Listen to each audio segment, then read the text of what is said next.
këtu keni një listë kërkesash të dërguar të firmosur nga Altin Troplini për të gjitha, për 16 institucione për të hetuar mbesat, Sali Berishën dhe mbesat e tij edhe 4 vite para lindjes tyre. Dërguar çdo institucioni pra pa asnjë lidhje, vetëm në kërkim të zbatimit të urdhrit të Edi Rams, i cili tha se skapi duhet të hetoj dhe të hetoj dhe të ndëshkoj Sali Berishën. Kjo është lista, ata brenda një dite kanë dërguar hetim në 16 kërkesa, hetim 30 vjeçar. Kjo s'ka lidhje me dosjen, nuk ka lidhje me dosjen, dosja s'ishte gjë, dosja është një piramid. Tani, me që jemi këtu, kush e don këte? Merre. Me që jemi këtu, keni një libër monumental të drejtësisë falsifikuar dhe manipuluar. Një proces politik kundër liderit të opozicës dhe pronarëve legjitim, në të cilin ju do gjeni 35 falsifikime të falsifikatorve Dumani, Kraja dhe Milonaj. Do me thënë, Troplini, ish xhelati i sigurimit shtetit Kraja dhe ndrikulla e kartelit të drogës të Elbasanit Enkelejda Fetahu. Në këtë publikim janë të rrjedhshtuara me faktet pa kundërshtueshme 35 falsifikime, se cili prej tyre përbën krim të rënd në procesin e dosjes Partizani. Tani, me qenë se kjo është vetëm një kopje, do t'ja u dërgojmë të gjithve në digital, në digital, sepse kopjet janë më të pakta dhe do donim që secili ta kishte në bibliotekën tuaj nga një të tillë, por me kërkesat e mëdha që janë, është e vështirë ta përballojmë. Kthehemi tek aty ku është turpi të sistemit të drejtësisë. Dëgjoni tani për Irenën me 5 mbiemra. Dëgjoni tani. Irena me 5 mbiemra i ndjeri komisioner Dariel Sina e kishte kap në krime të shëmtuara gjatë deklarimeve të pasurive.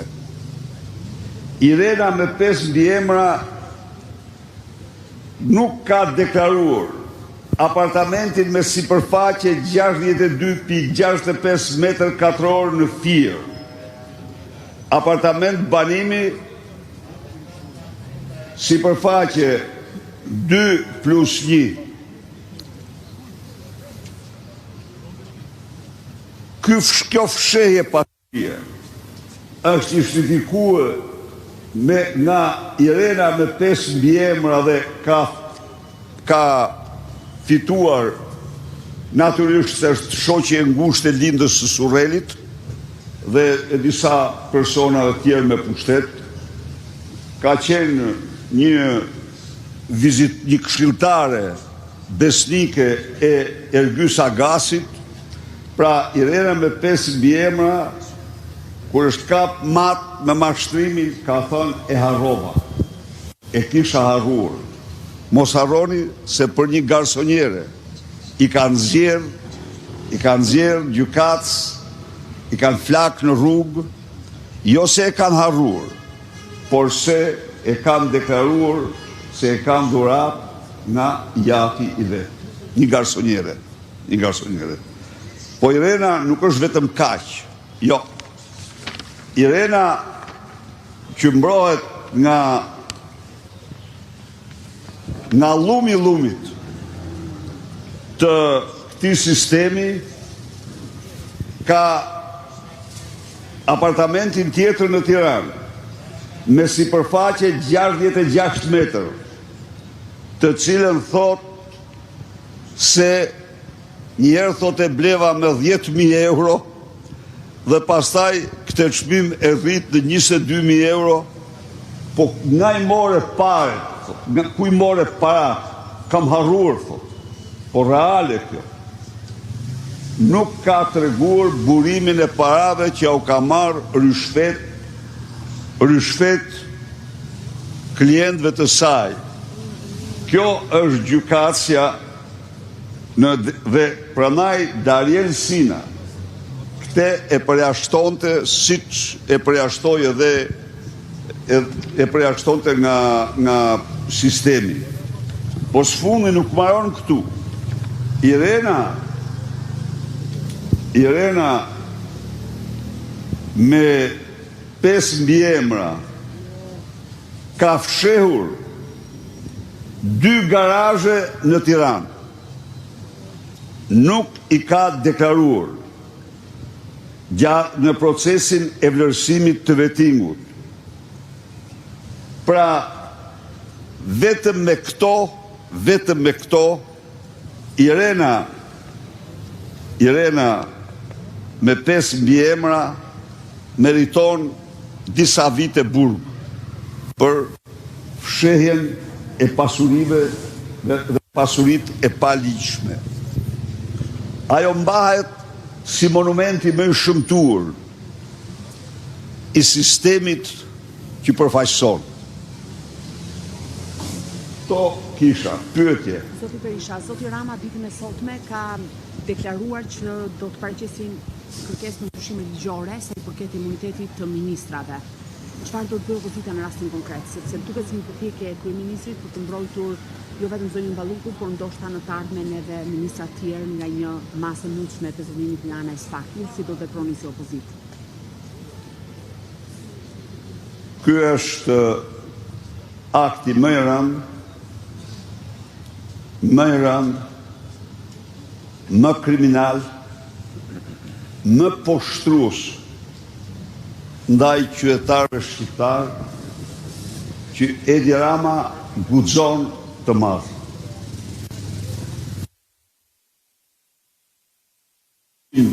E botës, Edi Rama u thot shqiptarëve se personalisht ai dhe organizata e tij kriminale, ministra, qëndrojnë mbi ligjin, qëndrojnë mbi çdo gjë tjetër në këtë vend dhe nuk mund të hetohen, do vjedhin, ju kemi vjedhur, ju vjedhim dhe do vjedhim. Ky është morali e vërteta e këtij amandamenti që ata paraqesin sot, dhe kjo është goditja më e rëndë që u bëjnë ata aspiratave të qytetarëve shqiptar. Kjo është goditja më e rëndë që i bëjnë ata shtetit ligjor, që i bëjnë. Është mbrojtja më e fuqishme ndaj sistemit të korrupsionit që ka vendosur. Pra, pse? Sepse qytetarët duhet ta dinë. Pas anullimit me ligj të këtij funksioni të prokurorisë speciale, Edi Rama prokurorëve nuk u mbetet asgjë tjetër përveç imuniteti. Po imuniteti nuk është në dorë të tyre, imuniteti është në dorë të Edi Ramës dhe Edi Rama. Për ata që bën ligjin mburoj, imunitetet nuk heq. Në këtë rast, unë e paralajmëroj atë se do paguaj çmimin më të shtrenjtë me këtë akt dhe se po u fakton shqiptarëve dhe botës se çfarë hajduti i paftyrë është ky. Se si ky njeri i kap në flagrancë me afera të mëdha korruptive vetë bashkë e shoqja e tij, anturazhi i tij. Po, ne don të bëj ligjin që të vjedh sa të mundet dhe të mos mund ta pezulloj. Sqaroj edhe një herë, pezullimi është absolutisht një drejtë ligjore që ja u njeh ligji. Pezullimi e ka miratuar plotësisht pas ekspertizës që i ka bërë ligjit të procedurës penale të Republikës Kosovës, Komisioni Venecias. Komisioni Venecias është shprehur se pezullimi nuk bie ndeshas me parimet e kushtetutës dhe të pushteteve. Edi Rama kërkon me çdo kusht të mbrohet nga vjedhjet që ka bën dhe do të bëj me amandamentin që dërgoj sot në parlament. Ndaj dhe ja ku jemi në këmbë, ne një gjë do t'u them shqiptarëve, se me këtë akt ai i mbyll dyrë e integrimit të Shqipërisë në Bashkimin Evropian dhe hap edhe një herë krijon fushën më të madhe të mundshme për vjedhjen, plaçkitjen e tyre, varfërimin e mëtejshëm, të iskajshëm, dhe është në dorën e tyre të marrin fatin. Data 20 po vjen, është dita e qytetarëve, kryengritja paqësore e opozitare ka patur jehonën më të jashtëzakonshme dhe më dashamirëse në mbar botën. Ju besoj i keni ndjekur se çfarë paraqitje, në qoftë se rrjetet kryesore gjermane e kanë paraqitur me 10 minuta rrjetet proqeveritare shqiptare pas protestës i kanë kushtuar 2-3 maksimumi 4 minuta protestë, janë përpjekur ta fshejnë, ta bëjnë. Por bota e pa dhe edhe dje rrjeti më i madh televiziv në botë, Foxi, kishte një kronik të zgjeruar për protestën vigane të opozitës shqiptare. Ama zoti Berisha, asnjë qeveri deri në sot nuk është rrëzuar me protesta. Pra ju besoni vërtet që do ta rrëzoni Edi Ramën përmes protestave? Në fakt që të gjitha diktaturat, qofshin totalitare, qofshin autoritare, kanë rënë vetëm me protesta. Për shembull, regjimit komunist, pra nderohet. Jo vetëm ajo, po kanë rënë diktaturat në Bangladesh, në Nepal, në Sri Lanka dhe në një seri vendesh. Diktaturat nuk rrëzohen me votë, por rrëzohen vetëm me revoltë, në revoltën qytetare. Revoltat janë të dhunshme, të padhunshme, ne jemi të përcaktuar për kryengritje paqësore të bindur se do realizojnë fitoren. Ju e pat, më fal një minutë. A e pat ju se si ja i nxorën kartonin e Zilminit? A e pat? A e dini ju që kishte dërguar gjysmën e ekipit? Lexoni pak, ju lutem.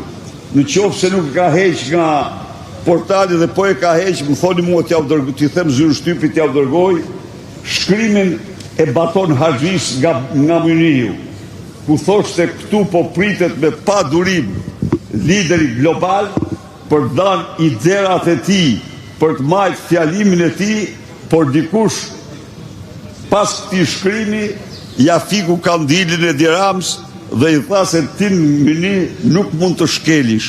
Pse e tek e merri vesh vet,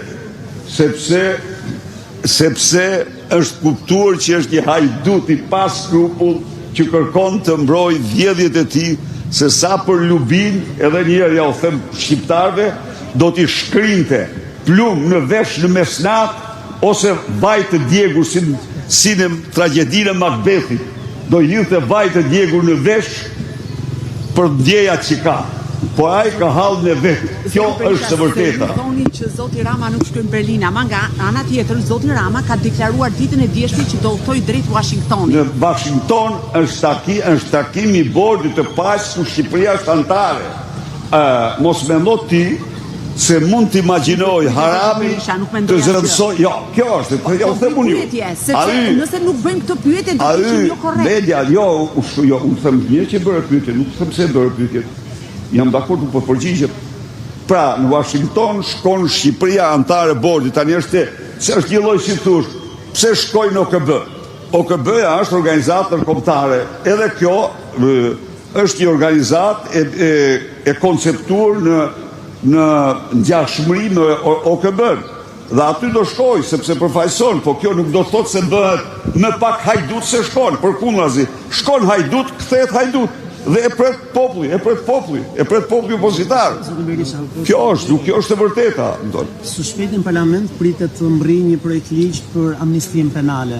Edhe pse majoranca socialiste i ka votat e nevojshme në parlament për ta miratuar, cili do të jetë qëndrimi i deputetëve të opozitës? Qëndrimi i deputetëve të opozitës është i qartë, absolutisht asnjë person i dënuar me korrupsion nuk mund të përfitojë përde nga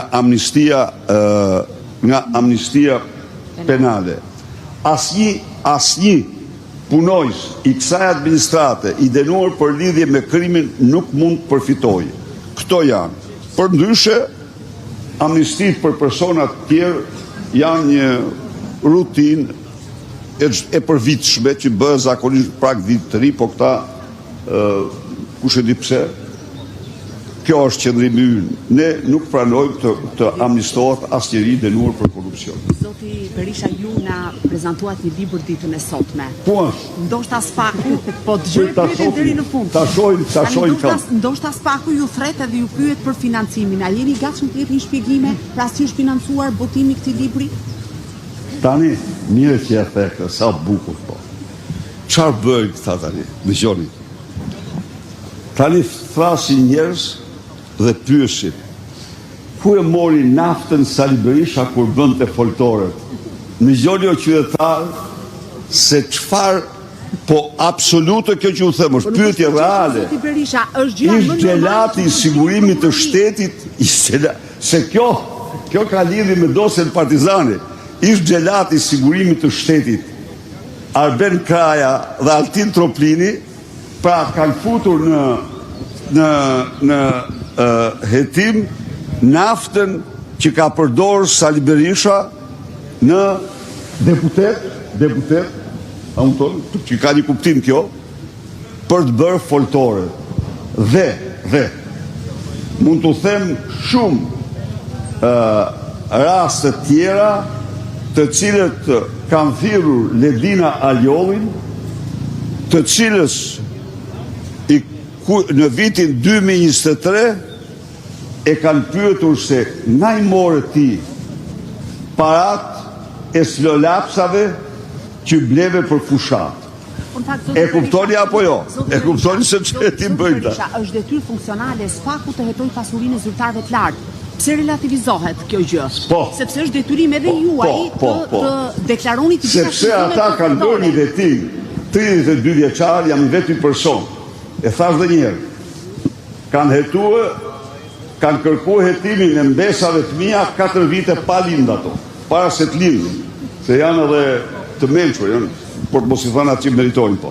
4 vite para lindjes. Pra, absolutisht, asnjë objeksion për hetimin e pasurive, po e kanë hetuar, e kanë stërhetuar dhe kanë gjetur zero shkelje ligjore, kanë zgjetur familjarët e mi s'kanë përfituar kur nga fondet publike, kanë gjetur se është zbatuar ligji dhe vetëm ligji dhe kanë gjetur gjithsej në 54 vite punë si mjek dhe në politik, bashkë me bashkëshortën, 100.000 euro dhe një apartament dhe 40 metra apo 45 metra sa janë ato, në një apartament më të madh se ai që kishin. Kaq kanë gjetur. Berisha, për të kthyer edhe një herë pyetjes së parë, a do ta votojë opozita ndryshimin e rend 242 tika 2 kodit të procedurës penale?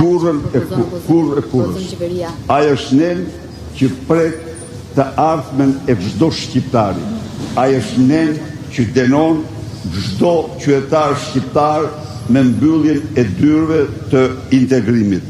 Ne jo që s'do ta votojmë, por ne do ta kundërshtojmë atë në mënyrën më të fuqishme dhe 20 shkurti do të jetë dita e kryengritjes madhe kundër korrupsionit, do të jetë dita e kryengritjes madhe kundër narkodiktatorit, kundër organizacës kriminale dhe kreut të saj. Ju ftoj të gjithë me 20 shkurt në kryengritjen paqësore më të fuqishme që ka njohur Shqipëria që nga përmbysja e shtatore se në vërhorë zgjerë sot. Faleminderit.